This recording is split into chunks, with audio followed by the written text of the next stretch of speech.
ये शुरू करते हैं हम लोग क्लास 11 फिजिक्स में लेसन कौन पढ़े थे 2 नंबर। और आज एक बार फिर हम लोग पढ़ेंगे सार्थक अंक और फिर सार्थक अंक के नियम और तीसरा होगा सार्थक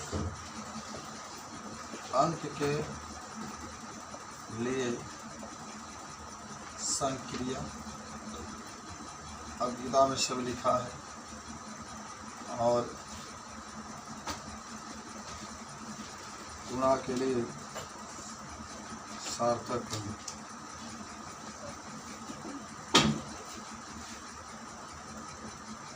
भाग के लिए सार्थक अंक। जोड़ और घटाना के लिए सार्थक। माने टॉपिक आपकी आज रहेगी सार्थक अंक की टॉपिक है ये। कभी भी आपसे पूछा जाए तो इसके बारे में आप कैसे जवाब देंगे। सार्थक अंक से संबंधित ये बातें हैं। आज इसको पढ़ना हम लोग को। देखिए सबसे पहले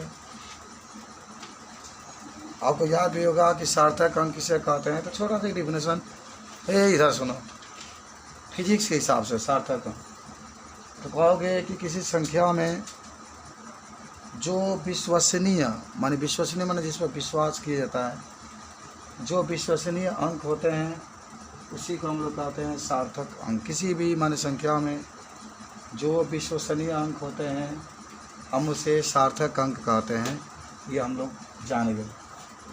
सार्थक अंक के लिए नियम आपको याद होगा कि सभी शून्यतर शून्य को छोड़ करके जितने अंक होते हैं सब सार्थक अंक होते हैं। अगर केवल संख्या उसके आगे शून्य नहीं है तो हम उसे सार्थक अंक में नहीं लेते हैं। तो पहले हेडिंग बना लो सार्थक अंक। और लिया कल का मतलब त्रुटि खत्म हो गया सभी की। त्रुटि का संयोजन में हम लोग पढ़े थे ना, एक बार जोड़ रहे थे तो कल बताया देते आपको गुणा के रूप में था तो कैसे घात आगे आ जा रहा। तो इस सवाल चलो सार्थक अंक लिख लो। किसी संख्या में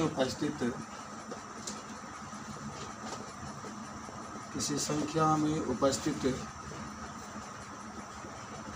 विश्वसनीय अंक को सार्थक अंक कहते हैं। सार्थक अंक कहते हैं। ये सिंपल सी एक छोटा सा परिभाषा रहा। आप इसके उदाहरण में बता सकते हैं। जैसे कहीं कह दिया 2.304 है, 3.56 × 10⁴ है। दोनों में आपको बताना है कितना सार्थक अंक रहेगा। तो बताइए इसमें कितने सार्थक अंक रहेंगे। इसमें 4 हैं तो सार्थक अंक में आप लिखिएगा 4। बताओ इसमें कितने हैं। इसको कभी नहीं लिखा जाता है। तनी याद करते रहो, दोबारा पढ़ा रहे इसीलिए इसको आप कभी मत लिखिएगा, केवल इसको लिखिएगा। तो सार्थक अंक में आपके रहेंगे 3। ये सार्थक अंक की परिभाषा रहा। अब हम पढ़ेंगे सार्थक अंक के ज्ञात करने के नियम। का नियम होता है इसके बारे में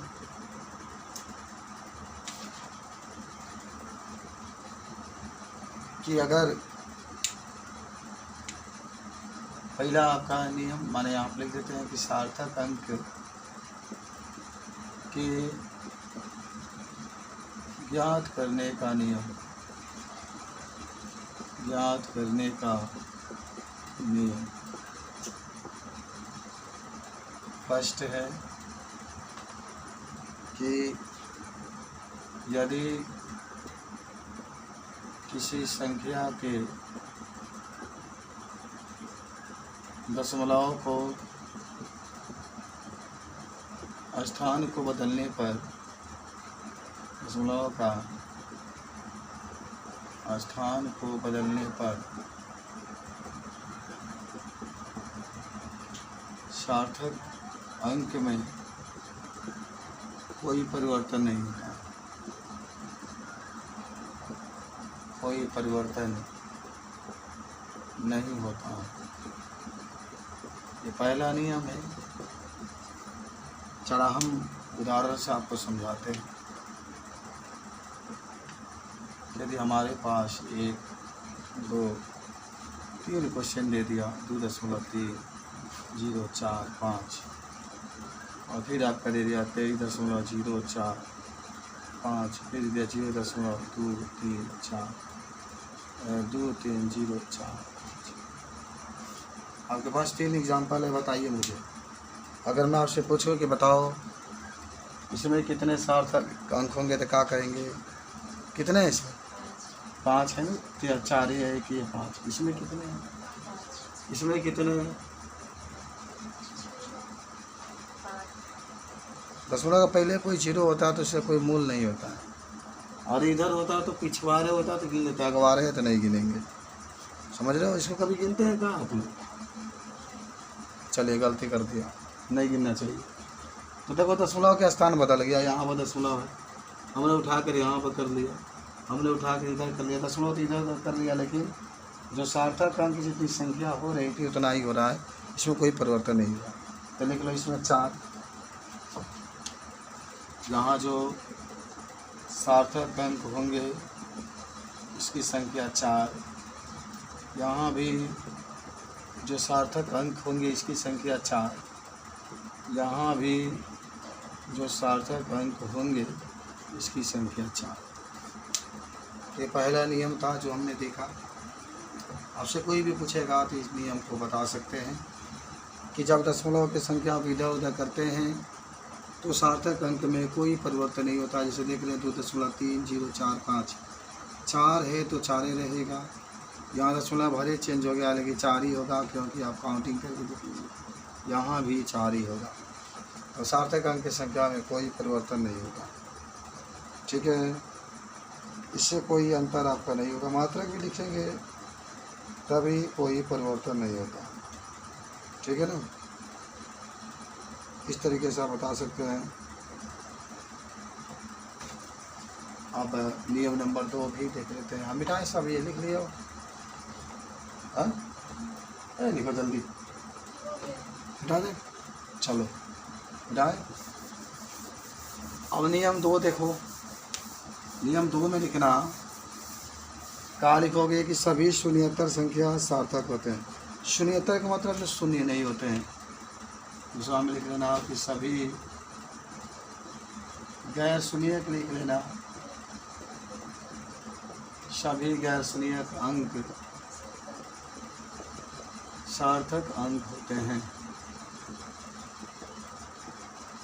सभी गैर शून्यक अंक सार्थक अंक होते हैं। आपको मैं कहूँ उदाहरण में, यहाँ दे दिया, यहाँ दे दिया, यहाँ दे दिया, 45.664 दे दिया, 2.223 दे दिया, 23.24 दे दिया। किसी ने कहा बताओ इसमें कितने सार्थक अंक है? देखो एक भी इसमें शून्य नहीं आया है। जितने भी गैर शून्यक अंक होते हैं वो सब सार्थक अंक होते हैं। आप देख कर बता सकते हैं कि तीनों एग्जाम्पल में कहीं शून्य नहीं आया। इसमें कितने सार्थक अंक होंगे? कितने? 6, 5 होंगे। कौन काउंटिंग है भाई? 1, 2, 3, 4, 5। इसमें कितने होंगे? 4। इसमें कितने होंगे? 4। लिख लो। इसमें लिखना सार्थक अंक बराबर 5, इसमें सार्थक अंक बराबर 4 और इसमें सार्थक अंक बराबर 4। ये नियम नंबर 2 था कि जितने भी गैर शून्यक अंक होते हैं, गैर के शून्यक का मतलब होता है, हाँ, अगर नियम नंबर, अब हम लोग 3 लिख लेते हैं।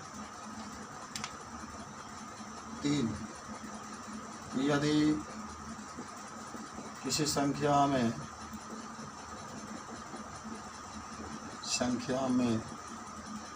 दशमलव के बाद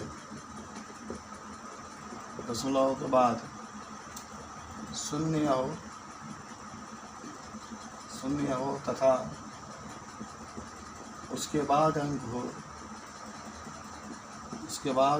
हो तो शून्य को सार्थक अंक में नहीं गिनते हैं।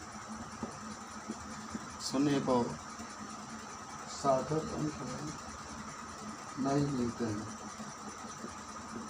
शून्य को सार्थक अंक में नहीं गिनते हैं। जैसे आपके पास एग्जाम्पल हो गया 1 मान लो, 2, 3, 0.00456, 0.0346, 0.000064। क्या आप सभी संख्या को देख करके सार्थक अंक बता सकते हैं कितना किसमें है?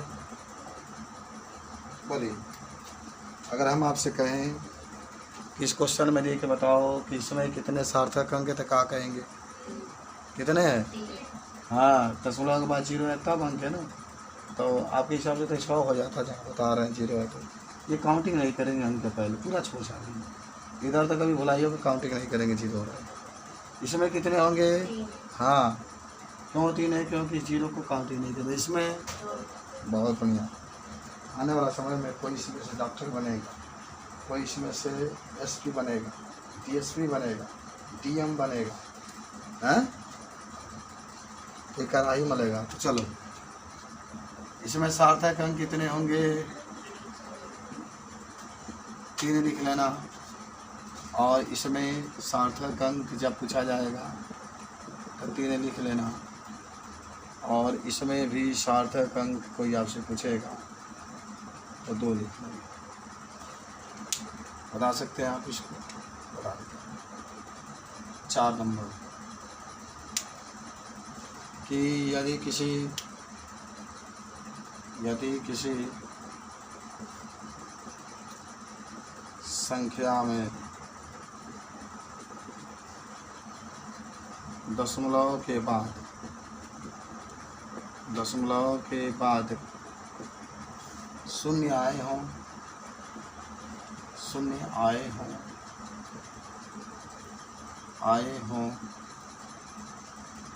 तथा उससे शून्य से पहले अंक आया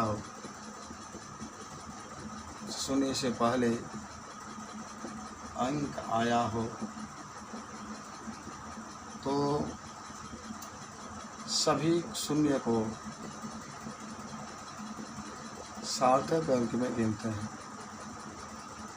सार्थक अंक में गिनते हैं। सभी शून्य को सार्थक अंक में गिनते हैं। उदाहरण हम लोग देख लेते हैं कुछ। 1, 2, 3 बताओ। 0.500006, 0.450043, 0.504050। बताओ इसमें कितने सार्थक अंक होंगे? 5। ये 0 का काउंटिंग करेंगे। इसमें कितने होंगे? इसमें 6 हो जाएंगे। तो लिख लो, इसमें जो सार्थक अंक होंगे उनकी संख्या 5। इसमें जो सार्थक अंक होंगे इसकी संख्या 5। और इसमें जो सार्थक अंक होंगे इसकी संख्या 6 होगी। डाल के लिखिए। जब भी आपको 0 बीच में दिखाई दे तो हमेशा समझिएगा कि इतना सार्थक अंक होता है।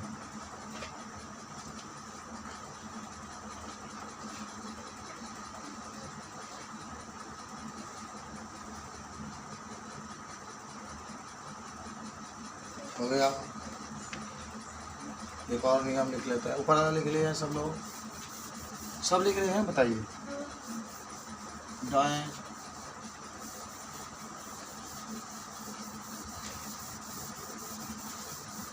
चला आ जाओ। अब आते हैं नियम नंबर 5 भाई के पास। नियम 5 ही कहता है कि सार्थक अंक यदि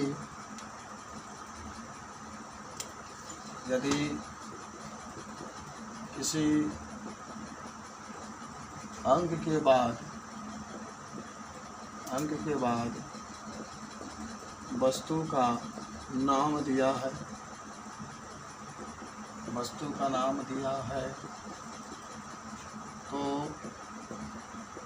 सार्थक अंक हमेशा अनंत होता है, हमेशा अनंत होता है। अब हम इसमें उदाहरण में देखेंगे। आपसे कोई पूछेगा तो बता देंगे 1 नंबर, 2 नंबर, 3 नंबर, 4 पेंसिल, 10 कलम, 500 बेंच। देख रहे हो, किसी वस्तु का नाम है वो तो हमेशा उसमें सार्थक अंक की संख्या अनंत होती है। देख रहे हो, 4 पेंसिल है तो वस्तु का तो नाम आ गया पेंसिल, तो इसमें सार्थक अंक की संख्या में क्या लिखोगे? अनंत लिखोगे। इसमें 10 कलम है तो इसमें भी सार्थक अंक की संख्या अनंत होगी। इसमें 500 बेंच है तो इसमें भी सार्थक अंकों की संख्या क्या होगी? अनंत होगी। माने जब भी वस्तु की संख्या दिया गया है तो हमेशा सार्थक अंकों की संख्या में हम लोग अनंत लिख देते हैं। तो अगर 4 पेंसिल होगा, चाहे 4 बेंच हो, 4 अंडा भी दे दिया, 4 ब्लैक बोर्ड दे दिया, तो ऐसे कंडीशन में हमेशा जो सार्थक अंक होते हैं वो अनंत होते हैं। तो आप लिख सकते हैं यहाँ पर, यहाँ जो सार्थक अंक होंगे सार्थक अंक अनंत होंगे। यहाँ भी अगर सार्थक अंक अगर लिखते हैं ये भी अनंत होगी, और यहाँ सार्थक अंक लिखते हैं यदि तो ये भी क्या होगा? अनंत होगा। ये तो बात रहा सार्थक अंक की। अब हम बताते हैं यहाँ से रीडिंग। एक आपका है सार्थक अंक में गुणा तथा भाग का नियम। सार्थक अंक में गुणा तथा भाग का नियम। तो देखिए, हम आपको बताएं कि आपसे प्रश्न पूछा जाता है कि सार्थक अंक में गुणा तथा भाग का नियम क्या होता है। इसमें कहेंगे ना कि दशमलव के जितना कम संख्या होता है, मन बस इतना जानिए कि जिसमें सबसे कम सार्थक अंक होते हैं उतना ही जो गुणा करने के बाद पूरा माने योग आता है, पूरा जो आंसर आता है उतना ही सार्थक अंक लेता है। समझ रहे बात को? अच्छा समझो, अभी समझाते हैं। देख लो कि जब किसी संख्या में गुणा करते हैं तो उसके उत्तर में सबसे कम सार्थक अंक वाले संख्या लिखते हैं।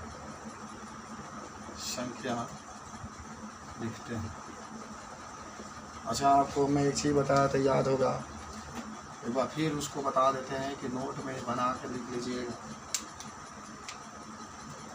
नोट में यदि छोड़े जाने वाले अंक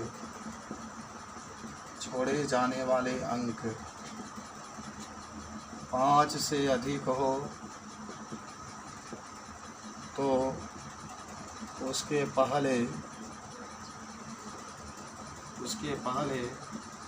एक जोड़कर तब हटाते हैं। पहला 13, दूसरा रहा यदि छोड़े जाने वाले अंक 4 से 5 से कम है तो उसके पहले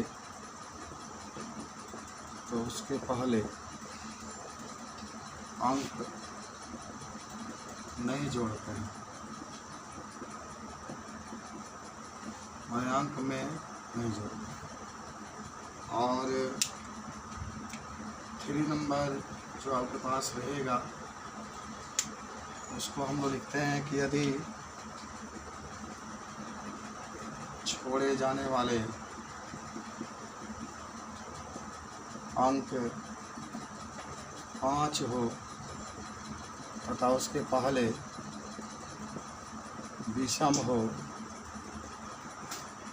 तो 1 जोड़ देते हैं,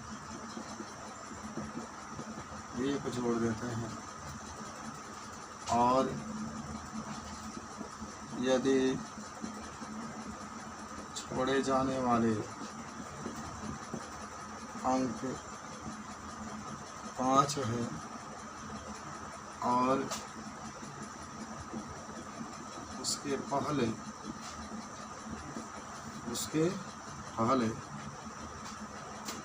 सम संख्या है तो कोई परिवर्तन नहीं,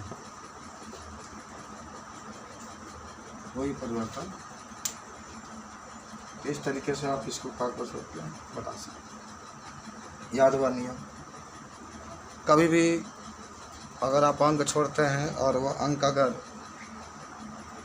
ऐसा महसूस होता है कि 5 से अधिक है तो हमेशा उसके पहले 1 जोड़ देंगे। 5 से कम होगा तो कुछ भी परिवर्तन नहीं करेंगे, और 5 होगा तो अगर उसके पहले विषम होगा, विषम जानते हैं ना, 3, 5, 7 होगा तो उसमें 1 जोड़ेंगे, और अगर सम होता है तो उसमें कोई परिवर्तन नहीं करेंगे। ऊपर लिख लिया,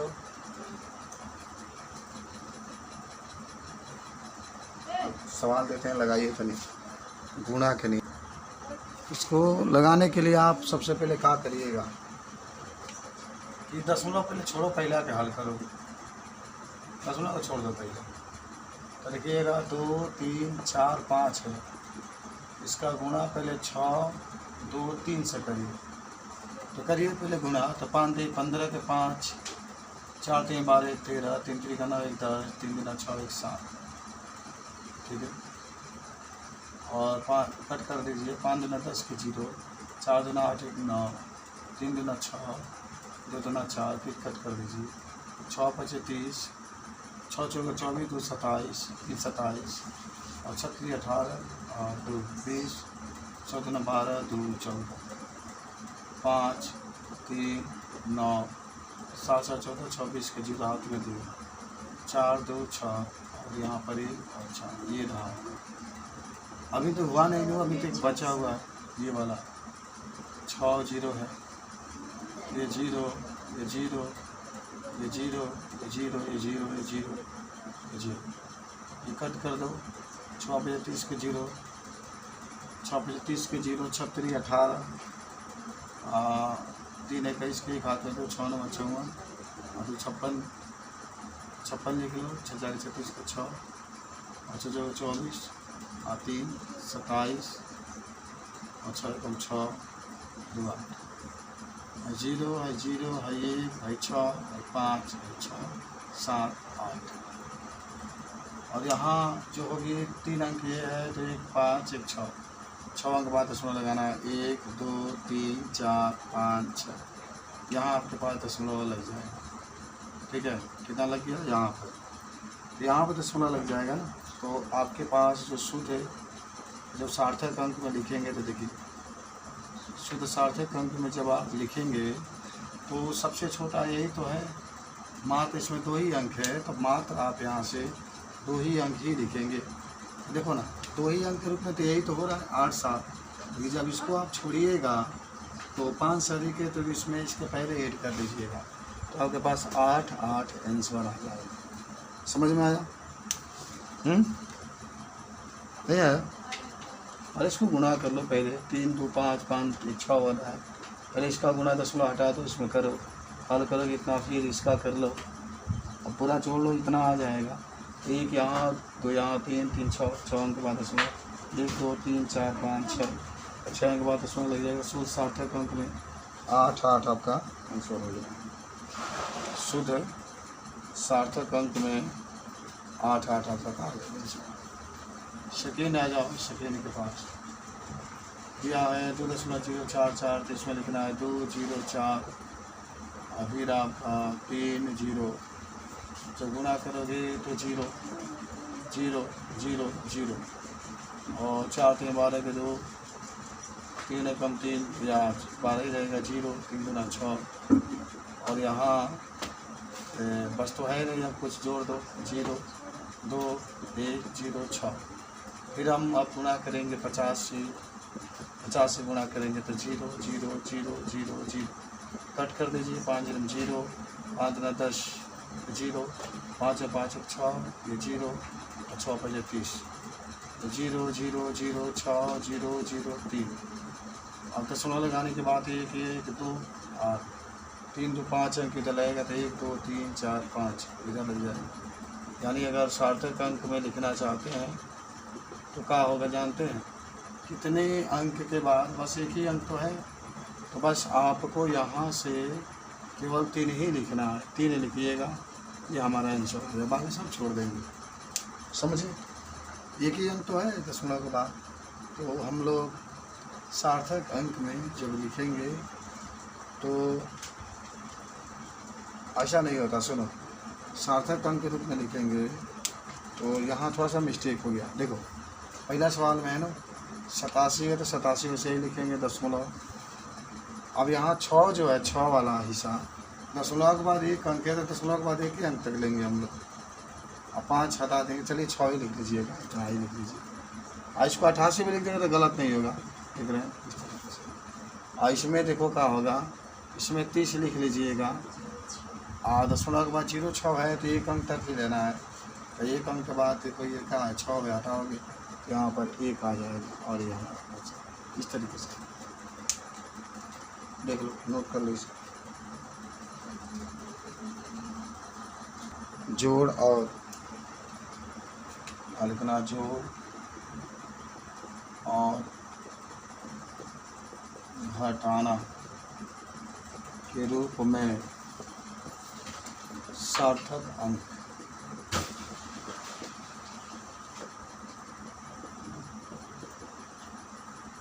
जोड़ और घटाना के रूप में सार्थक अंक। तो जोड़ और घटाना के रूप में सार्थक अंक की बात करेगा तो यहाँ नंबर 1 वाला, तो देखो क्या होगा 3.445 प्लस 0.004 प्लस 2.04 प्लस 3.0 इतना दे दिया है।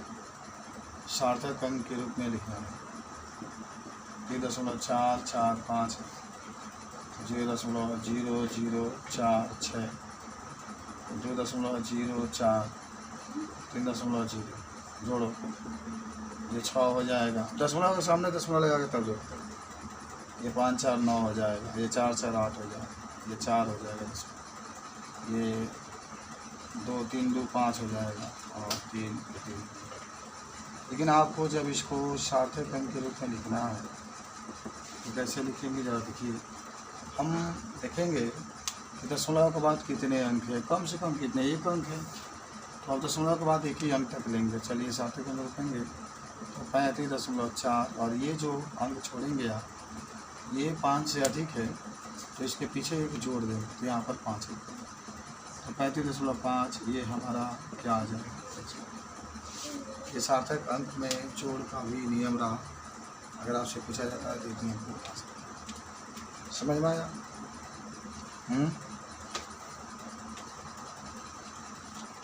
ये समझे।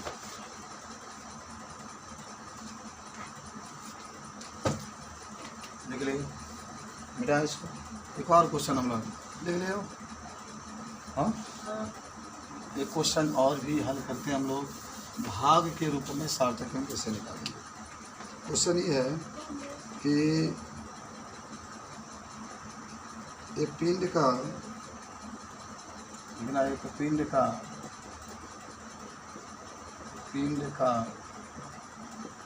द्रव्यमान 4.237 ग्राम तथा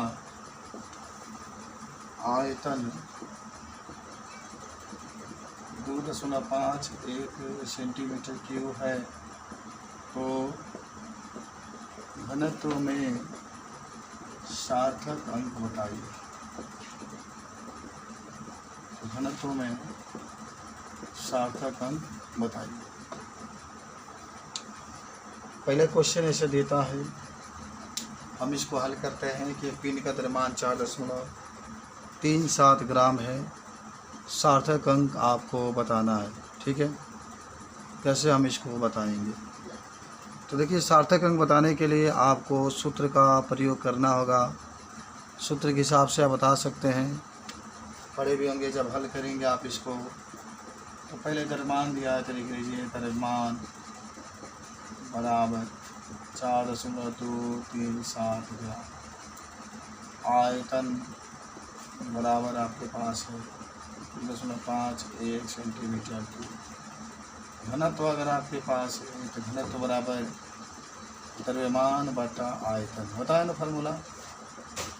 तो अब जो द्रव्यमान की बात है तो द्रव्यमान की मान दिया गया, रख दो 4.237 और 2.51। ये काम करो, पहले तो हम इसको दशमलव हटाते हैं, आगे बढ़ा लो। 4 2 3 7, नीचे 3 जीरो बढ़ेगा क्योंकि दशमलव के बाद 3 अंक है, और यहाँ 2 5 1, तो दशमलव के बाद 2 को जीरो बढ़ेगा कैंसिल। 4 2 3 7 बटा में 2 5 1, इसका आगे 10। अब आप यहाँ पर आराम से 4 2 कितना है, 3 7 है ना, 3 7 में भाग दे दीजिए 2 5 1 जीरो से, तो पहले एक बार में जाएगा तो 2 5 1 0, 7 घटा रहे हैं ना, 3 में से 1 जाएगा 2, 12 में से 5 जाएगा 7, 1 बचेगा, दशमलव बढ़ा तो 0 हो जाएगा। और इसको लेकर जाइए 6 बार में, 6 0 0, 6 1 6, 6 35 के 0, 6 2 12, 3 15 0, 7 में 6 जाएगा 1, 2 हो जाएगा, 7 में 5 जाएगा 2, ये कैंसिल हो जाएगा आपका। और आप यहाँ से चाहें कि और 0 बढ़ा सकते हैं, और आप इसको लेके जाइए 8 बार में सीधे, तो 0 और 8 कमा 8 पे 40 के 0, और 8 2 16 4 20 हो जाएगा, तो 0 10 में 60 जाएगा, 1 नहीं 2 होगा, यहाँ 10 में से 1 गया, या 1 है 10, 10 में 0 जाएगा 0, यहाँ 1 कैंसिल। और 0 बढ़ा सकते हैं, फिर आप इसको चाहें तो 4 बार में लेकर जा सकते हैं, यानी भाग देने के बाद आपके पास आ गया 1.684। लेकिन भाग देने का रूल कहता है कि दशमलव के बाद सबसे कम अंक कितना है, तो 2 ही तो है। इसमें कितने अंक अधिक हो रहे हैं, 3 अंक हो रहे हैं ना, तो 3 ही अंक तक लेना है, तो 1 2 1 2 3 अंक गिन लीजिए, बाकी छोड़ दीजिए। 1.68 हमारा आंसर। इस तरीके से हम एक सवाल और जो था उसको सॉल्व करें। कोई दिक्कत हो गया? चलिए, आज फिजिक्स का टर्न ख़त्म।